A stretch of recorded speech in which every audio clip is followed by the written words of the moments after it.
नमस्कार दोस्तों, pink city times channel में एक बार फिर से आपका स्वागत करता हूं। प्रहलाद शर्मा।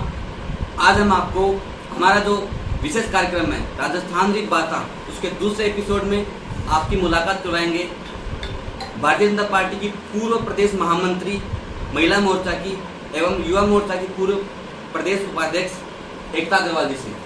जी एकता जी, आपका बहुत बहुत स्वागत है इस चैनल के खास कार्यक्रम में।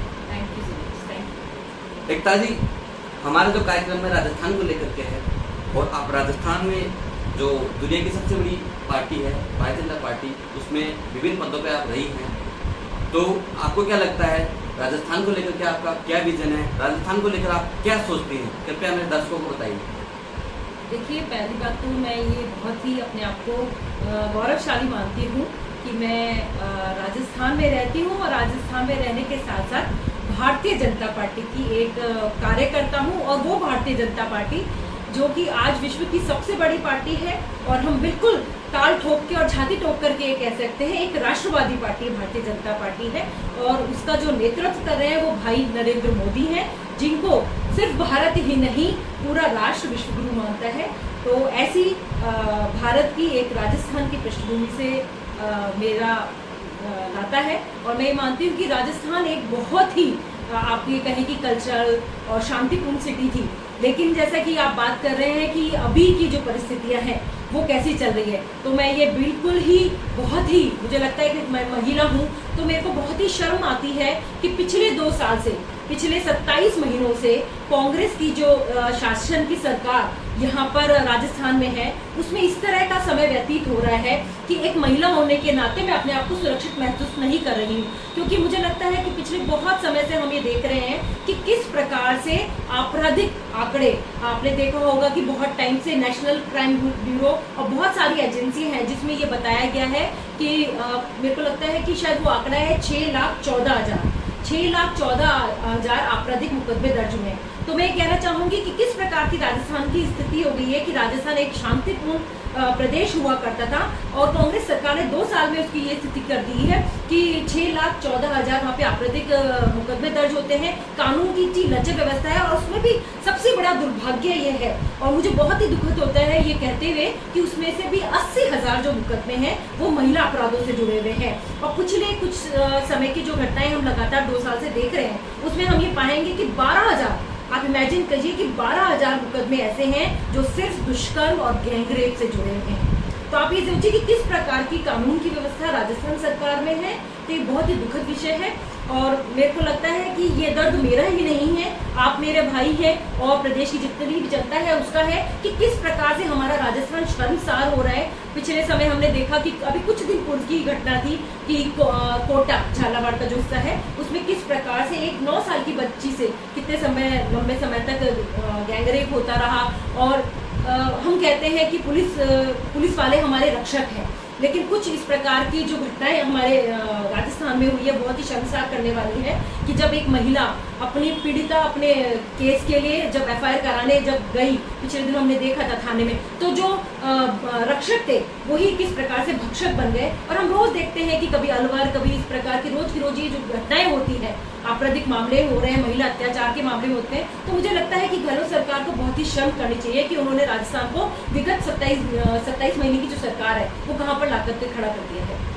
तो आपका जो दुख है वो महिला अपराधों के लिए है। राजस्थान की जो कानून व्यवस्था है वो जो बिगड़ती जा रही है उसके ऊपर आपका ये है।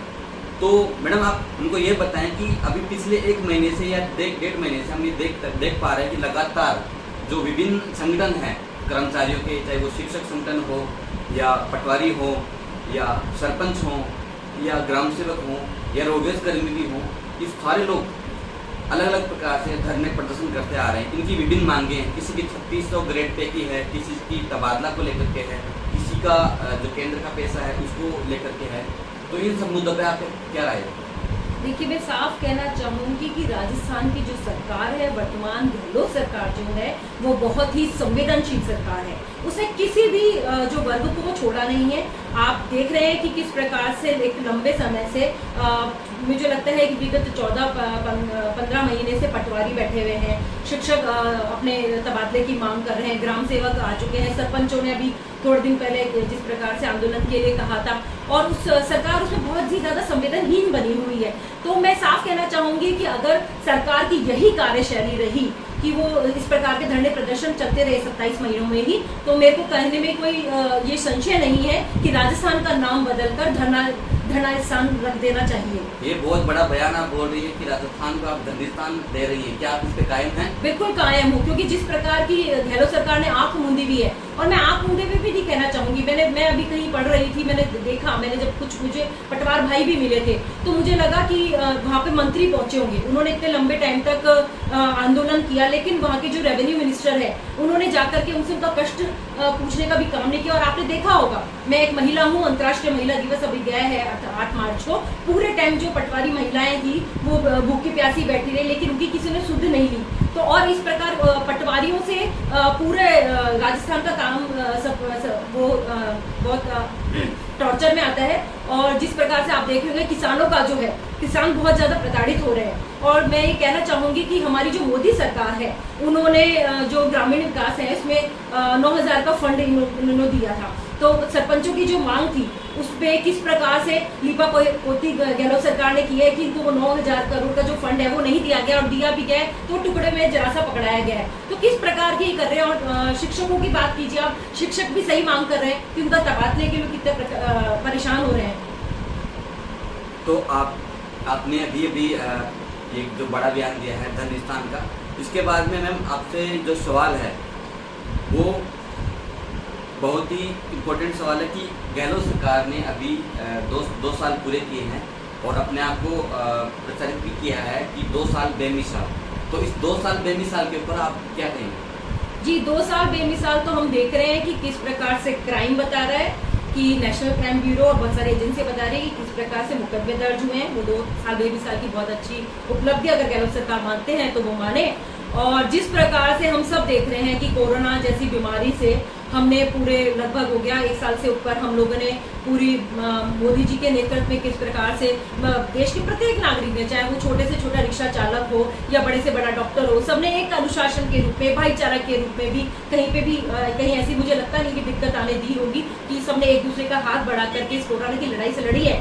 लेकिन क्या ये 2 साल बेमिसाल है कि ऐसे जब कोरोना का युद्ध चल रहा था, एक महामारी चल रही थी, जनता बहुत त्रस्त थी, उस समय कांग्रेस की जो गहलोत सरकार है वो अपने अंतर्द्वंद से जूझ रही थी, अंतर्विरोध से जूझ रही थी। उनके अंतर्कलेश जो थे वो जनता के सामने आ रहे थे कि किस प्रकार से उनका विरोध हो रहा था। और मैं माननीय जो हमारे मुख्यमंत्री जी है गहलोत सरकार, जिसे उनसे पूछना चाहूंगी कि जरा पूछिए उनसे, क्या ये 2 साल बेमिसाल है कि ऐसा क्या रीजन था कि मुख्यमंत्री जो है उनको अपने ही मुख्यमंत्री को हटाना पड़ गया, अपने ही जो साथी मंत्रिमंडल के जो मंत्री थे उनको हटाना पड़ गया, और कांग्रेस का जो संगठन है वो अंदर ही अंदर किस प्रकार से टूट रहा है, किस प्रकार से उनके अंदर विरोध की स्थिति है, सबको पता है, क्योंकि उनके अपने मुखिया को हटाना पड़ा। और फिर वो कहते हैं कि 2 साल बेमिसाल है, क्योंकि जो सरकार अपने अंतर्द्वंद से गुजर रही है, जो अंतर विरोध से गुजर रही है, वो जनता से किस प्रकार के काम कर सकती है वो हम सबके सामने है।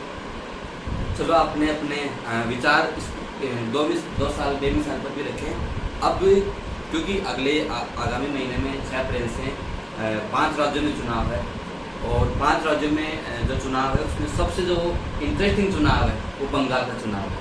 क्योंकि बंगाल की चुनावी यात्रा है वो जब से शुरू हुई है, जो चुनाव की प्रचार की जो यात्रा शुरू हुई है वो खेला होबे से शुरू हुई थी, और खेला होबे से वो परिवर्तन तक पहुंची, परिवर्तन से होते हुए वो विकास होबे तक पहुंची, और विकास होबे से अब सोनार बांग्ला का संकल्प है वहाँ तक पहुंची। इसी बीच वहाँ की जो मुख्यमंत्री है ममता बनर्जी, उनके ऊपर हमला हुआ। मुख्यमंत्री जो ममता बनर्जी हैं वो इसको एक साजिश बोल रही हैं, जबकि आपकी पार्टी के नेता कैलाश विजयवर्गीय इसको एक नौटंकी बता रहे हैं। तो आप इन सब मुद्दों पर क्या बोलना चाहिए? देखिए, विकास भी होगा, परिवर्तन भी होगा, ये सभी देख पा रहे हैं। और जो ममता दीदी की जो छटपटाहट है और जिस प्रकार से वो रोज स्टेटमेंट दे रही हैं, और जिस प्रकार से उन्होंने प्रायोजित, मैं साफ कहूंगी, मैं महिला हूं लेकिन मैं साफ कहूंगी, जो प्रायोजित उनकी जो नौटंकी चल रही है कि मेरे पाँव में लग गई हो, व्हील चेयर पे जो सिंपैथी लेने की कोशिश कर रही है, उससे कुछ भी नहीं होने वाला। क्योंकि परिवर्तन तो हमारे कहते हैं सृष्टि का नियम है। और इतने टाइम तक जो ममता दीदी ने बंगाल को, मैं ये कहना चाहूंगी, मुझे बहुत ही दुख होता है कि ऐसा बना रखा था कि हम भारतवासियों को लगता ही नहीं था कि बंगाल हमारा हिस्सा है। हिस्सा होते हुए भी उनको अलग कर रखा था। रोहिंग्या शरणार्थियों को किस प्रकार से लिया गया था, कोई रोजगार नहीं थे। आप देखिए बंगाल कितना पिछड़ा हुआ है, जबकि वो टैगोर की जन्मभूमि है, रविन्द्रनाथ टैगोर की जन्मभूमि है, कितना कल्चरल स्थान है। और तो अब जब ममता दीदी की वहाँ दादागिरी नहीं चल रही, गुंडागर्दी नहीं चल रही, इतने टाइम का जो उनका तानाशाही वाला जो शासन था, वो जब कहते हैं ना डामाडोल होने जा रहा है, तो उनको इस प्रकार की छोटी छोटी जो मैं कहूँगी तुच्छ हरकतें होती है, नौटंकियाँ होती हैं, वो इस प्रकार से जनता की सिंपैथी लेना चाह रहे हैं। लेकिन मुझे लगता है इससे कुछ निकलना होने वाला है नहीं। और मोदी जी का साम्राज्य आएगा, भारतीय जनता पार्टी का साम्राज्य आएगा, विकास होगा, परिवर्तन होके रहेगा। अच्छा, अभी मैं आपको एक चीज़ और मेरे को याद आई कि जो बंगाल है वहाँ पे ममता बनर्जी मंदिरों में जा रही हैं, मंदिरों के दर्शन कर रही हैं और विभिन्न प्रकार के हवन कर्मकांड वो आदि करवा रही है। इसके ऊपर आप क्या कहेंगे? बिल्कुल, देखिए हिंदू धर्म तो कोई भी मान सकता है और ममता दीदी कितने ही मैं कहूँगी स्वास्थ्य की दृष्टि पे से ममता दीदी के ऊपर आशीर्वाद बना रहे, हम सब यही चाहते हैं। लेकिन भगवान भी चाहते हैं कि अब परिवर्तन होना चाहिए, विकास होना चाहिए और जो जनता है वो विकास और परिवर्तन लाएगी और मंदिरों में जाने का अधिकार सभी का है, इसमें किसी की कोई दिक्कत नहीं है। हमारे जो अधिकतर जो दर्शक है उसमें मैक्सिमम युवा वर्ग ज़्यादा है और युवा वर्ग की दो ही मांगे होती है, एक उनको समय पर रोजगार, एक अच्छी शिक्षा। क्या आपको लगता है कि राजस्थान सरकार उनको दोनों जो शिक्षा है और रोजगार है दोनों देने में कामयाब रही है या उसमें कोई और सुधार की गुंजाइश है? देखिए रोजगार के मामले में तो पहले सरकार बहुत ही नाचते हुए आई थी कि हम युवाओं को रोजगार देंगे और रोजगार नहीं देंगे तो रोजगार भत्ता देंगे। तो मैं पूछना चाहूँगी, क्योंकि ये इंटरव्यू शायद बहुत सारे ग्रामीण भाई और युवा भी देखेंगे, तो मैं उनसे पूछना चाहूँगी कि आप बताइए कि किन किन को रोजगार मिला है, किन को नई वैकेंसियाँ मिली है, किसको रोजगार भत्ता मिला है। तो ये तो गहलोत सरकार से पूछिए कि कहाँ है, 27 महीनों की सरकार निकल गई है आपकी, कहाँ है रोजगार, कहाँ है रोजगार भत्ता। और मुझे लगता है कि अभी मेरी थोड़ी देर पहले किसी से बात हो रही थी कि किसी प्रकार की वैकेंसी अभी नहीं निकल रही, आरएस की वैकेंसी अभी बहुत लंबित की गई है। तो मुझे नहीं लगता किसी प्रकार के रोजगार की बात की जा रही है, रोजगार उपलब्ध कराए जा रहे हैं। एकता जी, आपने जिस प्रकार से हर मुद्दे पर अपनी राय रखी है, अब मैं आपसे एक इम्पोर्टेंट मुद्दे पर बात करने जा रहा हूँ। आप भी स्टूडेंट रही हैं, मैं भी स्टूडेंट रहा हूँ। हमारे सबके जो टीचर्स हैं, जो शिक्षक हैं वो एक बहुत बड़ा वर्ग है। राजस्थान में शिक्षक के 4-5 नई 20 संगठन होंगे और किसी भी सरकार के लिए, चाहे वो बीजेपी सरकार है या कांग्रेस की सरकार है, किसी भी सरकार के लिए सबसे बड़ा जो चुनौती वाला काम होता है वो होता है शिक्षक का तबादला। तो इसके लिए आप क्या कहेंगे? क्योंकि शिक्षक होता है वो भी एक सामाजिक प्राणी होता है, उसके भी बच्चे होते हैं। तो इस प्रकार जो शिक्षक तबादला नहीं हो पा रहा है टाइम पे, या इसमें कहीं ना कहीं दुर्व्यवहार जो शिक्षक लोग बोलते हैं कि अपनाया जाता है, कि अपने उनको लगाया जाता है, किसी को नहीं लगाया जाता। तो इसके ऊपर आप क्या कहेंगे? क्योंकि शिक्षक तबादला एक बहुत बड़ा वर्ग है शिक्षक का, जिनको इसके निदान की आवश्यकता है। तो आप क्या बताएंगे? देखिए मेरा ये व्यक्तिगत मानना है कि क्योंकि शिक्षकों की जो ये समस्या है वो हमेशा रहती है, कभी कम रहती है, कभी ज़्यादा रहती है। तो मेरा ये व्यक्तिगत मामला है कि एक शिक्षक तबादला नीति होनी चाहिए, जिसमें स्पष्ट रूपरेखा होनी चाहिए, स्पष्ट योजना होनी चाहिए। मेरा ये मानना है कि महिलाओं के बारे में उसमें ये नीति होनी चाहिए कि जो महिलाएं हैं, क्योंकि देखिए महिलाएं सशक्त हैं, महिलाएं सारा काम करती हैं, बिल्कुल सही है, लेकिन कहीं ना कहीं उनकी अपनी अपनी पारिवारिक जिम्मेदारियां भी होती हैं। तो उनको देखते हुए ऐसे लगाना चाहिए जैसे कि जिला है, उनके पास के ज़िले में उनका तबादला किया जाना चाहिए। और जो पुराने शिक्षक हैं, ठीक है, कुछ युवा शिक्षक आते हैं, उन पर थोड़ी जिम्मेदारी कम होती है तो आप उनको थोड़ा दूर लगा सकते हो, लेकिन जो पुराने शिक्षक हैं तो सभी की घर की भी जिम्मेदारी होती हैं, तो उनको भी कहीं आसपास के जिलों में देना चाहिए या सेम जिले में भी हम उनको रख सकते हैं। तो मुझे लगता है कि सरकार को सोचना चाहिए और कोई ना कोई स्पष्ट शिक्षा नीति बनानी चाहिए। तो एकता जी, आपने हर मुद्दे पे अपनी बेबाक राय रखी और अंत में, क्योंकि आज 23 मार्च है, शहीद दिवस है, आज के दिन अमर शहीद भगत सिंह, राजगुरु और इनको फांसी की सजा हुई थी, चंद्रशेखर आज़ाद।